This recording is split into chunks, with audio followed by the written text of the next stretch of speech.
when you're doing those things and when you're trying to achieve those goals, ask yourself, why are you setting those goals? This music producer called Goldie. And Goldie was like, for anyone that wants to get into the music industry or even just something creative, it's a 10-year process. And he was like, for the first 2 years, you should be just making noise.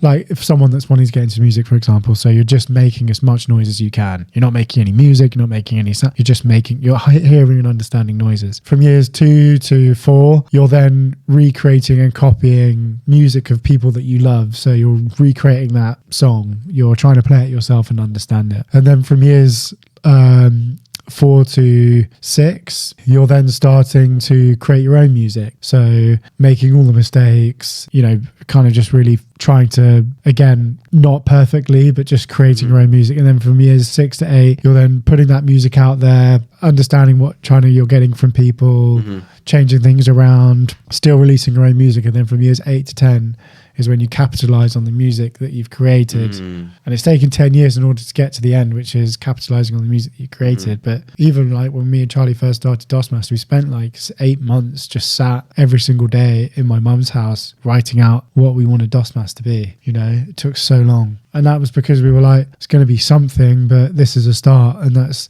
the process, isn't it? So if it's like... It takes decades, man.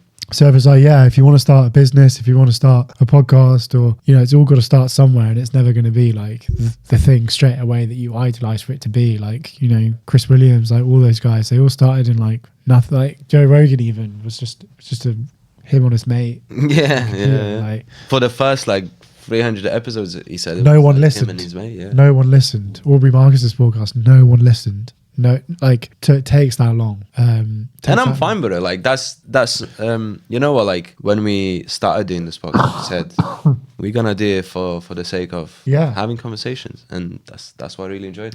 It's like for the sake of jiu-jitsu, it's like, but then like you got to ask yourself why you're really doing it. Like even when Martin called my stripe out, it's like it's not about the stripe. Exactly. Like yes, the reward is that. But when he was calling out other people's names, it was like, of course you want him to call your name out. But at the same time, it's like, it's not about that. And I don't care if he does or not. I just think I'm here because I love it. And that's what you got to ask yourself when you're doing the things. Because when you're doing those things and when you're trying to achieve those goals, ask yourself, why are you setting those goals? They have to be impactful for you, and they've got to resonate with you, because that's what's going to make it stick. If you're going to set yourself a goal that you don't really care about or doesn't really resonate with you, then the likelihood is you're never going to achieve it.